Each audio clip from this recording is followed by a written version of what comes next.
मोदी सरकारने शेतकऱ्यांसाठी महत्त्वाच्या घोषणा केल्या. त्यांनी सांगितले की 10 वर्षापूर्वी काँग्रेसने काय केले शेतकऱ्यांसाठी. शेतकऱ्यांना लाईट दिली नाही, तर आम्ही शेतकऱ्यांना 24 तास लाईट उपलब्ध करून देत आहोत. आम्ही शेतकऱ्यांसाठी सौर पॅनलसुद्धा उपलब्ध करून दिले आहे. काँग्रेसच्या काळात कर्जमाफी महाराष्ट्रामध्ये झालीच नाही, तर आमचं BJPचं सरकार आल्याबरोबर आम्ही शेतकऱ्यांना सरसकट 2 लाखांपर्यंत कर्जमाफी केली. तरीसुद्धा आम्ही आमच्या 400 जागा निवडून आणल्या आणि शेतकऱ्यांना कर्जमाफी देणार आहोत.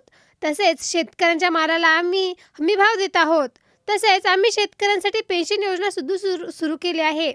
शेतकऱ्यांना महिन्याला 3,000 रुपये मिळतात. त्यामध्ये नमो शेतकरी योजना आणि PM किसान योजनेचा शेतकऱ्यांना लाभ मिळतो. मोदी म्हणाले की आम्ही शेतकऱ्यांसाठी आणखी नवीन योजना आणत आहोत. लवकरच त्याबद्दल आम्ही विचारसुद्धा करणार आहोत. आमचे सरकार झाल्यावर आम्ही शेतकऱ्यांसाठी महत्त्वाच्या योजना आणणार आहोत. चला तर आता नरेंद्र मोदी चंद्रपूरमधून लाईव्ह बोलले. ते काय म्हणाले ते डायरेक्ट आता आपण समोर बघूया.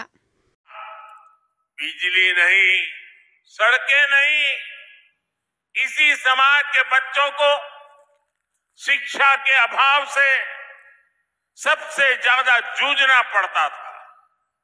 साथियों, इसलिए मोदी ने गारंटी दी थी कि हमारी सरकार दलित, आदिवासी और पिछड़ा।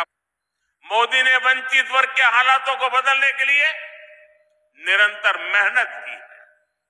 देश में जिन 4 करोड़ गरीबों को PM आवास मिले हैं, उनमें सबसे ज्यादा इसी वर्ग के लोग हैं।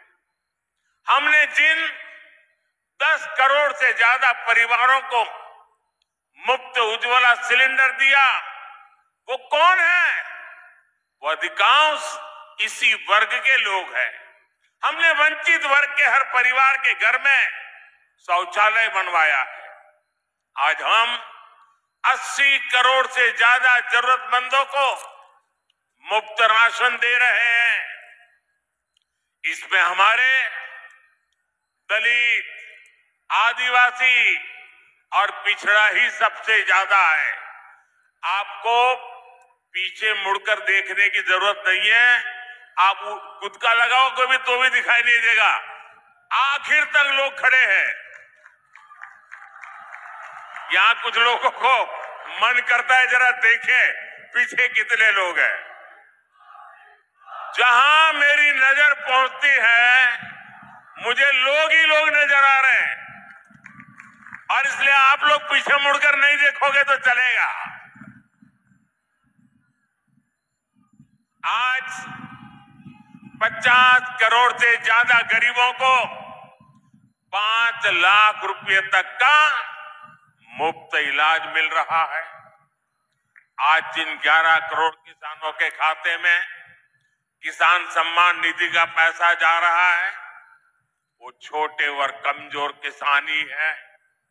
आज हमारे दलित, वंचित, पिछड़ा और आदिवासी समाज के लोग सिर उठाकर जिंदगी जी रहे हैं। ये सब कुछ हो रहा है, तो इसका श्रेय किसको जाता है? इसका श्रेय किसको जाता है? इतनी प्रगति हो रही है, श्रेय किसको जाता है? देश गरीब से गरीब व्यक्ति का भला कर रहा है, इसका श्रेय किसको जाता है? आपका जवाब गलत है। ये मोदी के कारण नहीं, ये सब आपके एक वोट की ताकत ने किया है। आपने मोदी को आशीर्वाद दिया है, और इसलिए ये जो पुण्य कार्य है, उसके आप भी उतने ही हकदार हैं।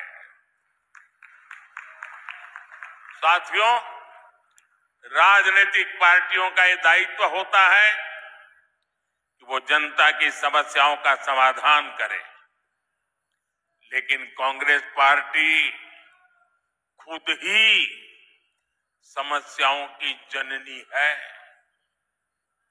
आप आजादी के बाद से गिनना शुरू करिए।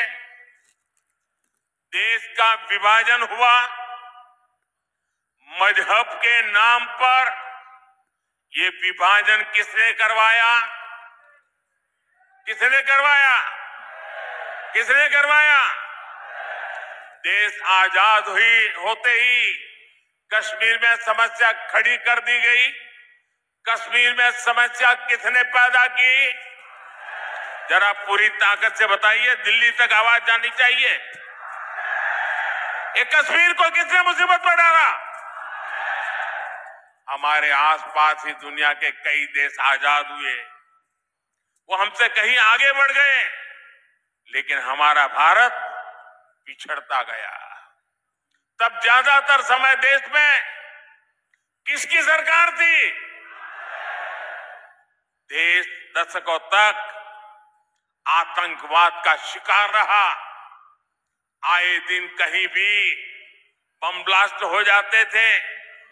तुष्टीकरण के लिए आतंकवादियों को संरक्षण कौन देता था? आतंकवादियों को संरक्षण कौन देता था? देश में नक्सलवाद जैसी समस्या इतनी विकराल हो गई। ये लाल आतंक किसकी देन था? किसकी देन था?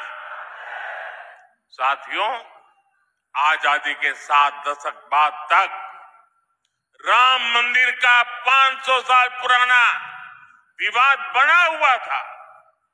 अयोध्या में राम मंदिर के निर्माण पर अड़ंगा कौन लगाता था? अड़ंगा कौन लगाता था? कोर्ट में किस पार्टी के लोग भगवान राम के अस्तित्व पर सवाल उठाते थे? कौन सी पार्टी के वकील सुप्रीम कोर्ट में जाकर कहते थे कि राम मंदिर पर फैसला न सुनाए? किस पार्टी ने राम मंदिर प्राण प्रतिष्ठा आयोजन का बहिष्कार किया? किस पार्टी ने दशकों तक बाबा साहब आंबेडकर को भारत रत्न नहीं मिलने दिया? इतने दशकों से हमारे लोग पिछड़ा वर्ग आयोग को संविधान का दर्जा देने की मांग कर रहे थे। किसने पिछड़ा वर्ग के साथ धोखा किया? हर बात का जवाब एक ही है। एक ही है कि नहीं है? एक ही है कि नहीं है? साथियों, पिछले 10 वर्षों से कांग्रेस सत्ता से बाहर है। आपने एनडीए को पूर्ण बहुमत दिया। हमने देश की बड़ी बड़ी समस्याओं का स्थायी इलाज किया है। आज महाराष्ट्र ही नहीं बल्कि पूरे देश में नक्सलवाद कमजोर पड़ गया है। जो गढ़चिरौली नक्सली हिंसा के लिए जाना जाता था, अब उसकी चर्चा विकास और स्टील कंपनी के लिए हो रही है। हमारा गढ़चिरौली अब फौलाद सिटी बनने जा रहा है। भाइयों बहनों, हमारे यहां मराठी में एक कहावत होती है, कडू कारले तुपात तळले साखरेत गोळले तरी कडू ते कडूच। यानी कड़वे करेले को घी में तले या शक्कर में घोले, वो फिर भी कड़वा का ही कड़वा